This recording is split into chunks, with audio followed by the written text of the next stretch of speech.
Preposições de tempo. Você também fica perdido com isso? Quando você vai falar uma frase como, por exemplo, I was born in May, você fica pensando in May, on May, at May. Bom, relaxa que o vídeo de hoje é sobre isso, preposições de tempo, para você nunca mais ter que passar por essa discussão interna.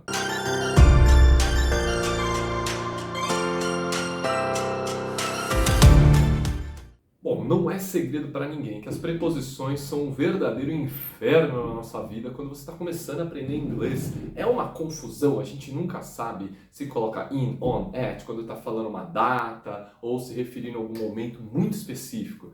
Então, eu trouxe para vocês aqui algumas regras e algumas coisinhas para dar uma luz e resolver esse caso. Mas antes de eu cair de cabeça nesse conteúdo, não deixa de dar o seu like, compartilha esse vídeo e assiste até o final, porque a preposição bônus ela vai te ajudar bastante. É um detalhe simples, mas que vai mudar muita coisa. Beleza? Então vem comigo. A primeira coisa que a gente tem que entender sobre as preposições é que elas vão acabar sendo divididas de um jeito bem simples. In para uma ideia mais geral, períodos de tempo mais abrangentes.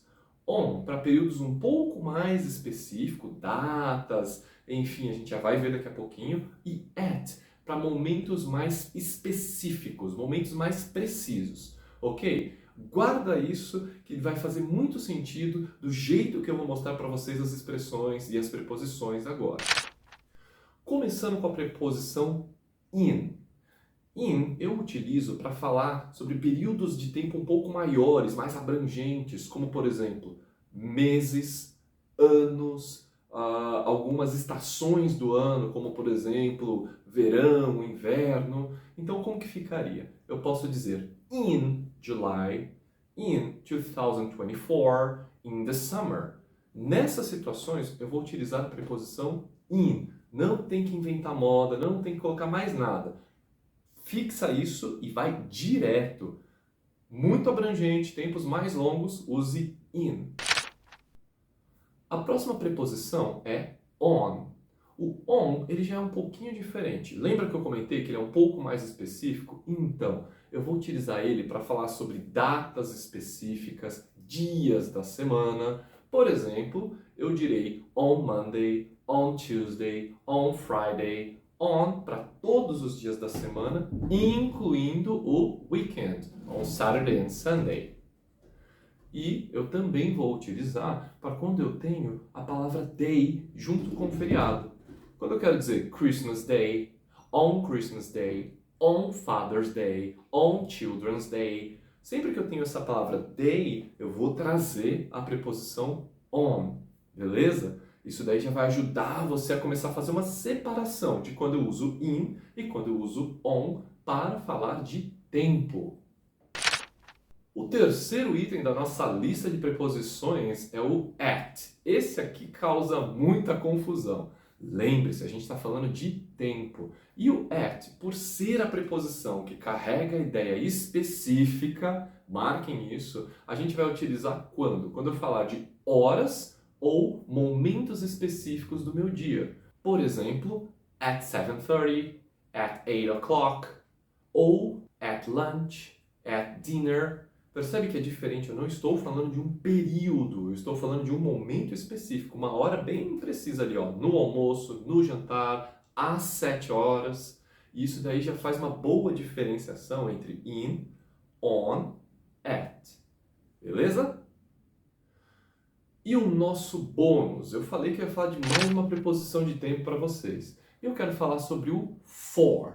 A preposição for eu vou utilizar quando eu estou me referindo à duração de alguma coisa. Por quanto tempo eu realizei uma determinada ação.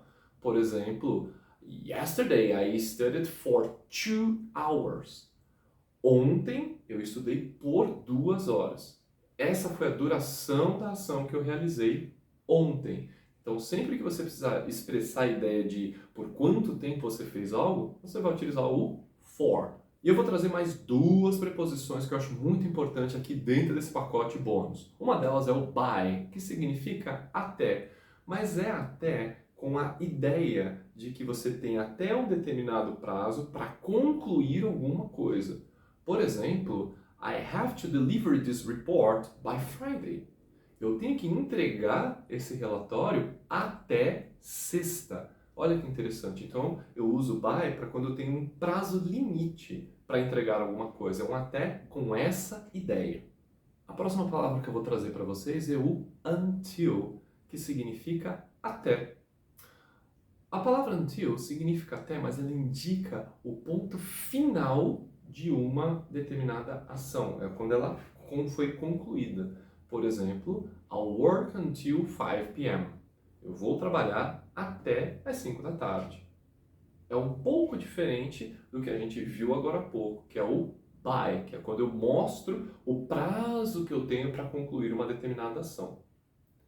E uma curiosidade, until também é muitas vezes utilizado somente a segunda parte, o till. E isso você vê muito, muito, muito em música.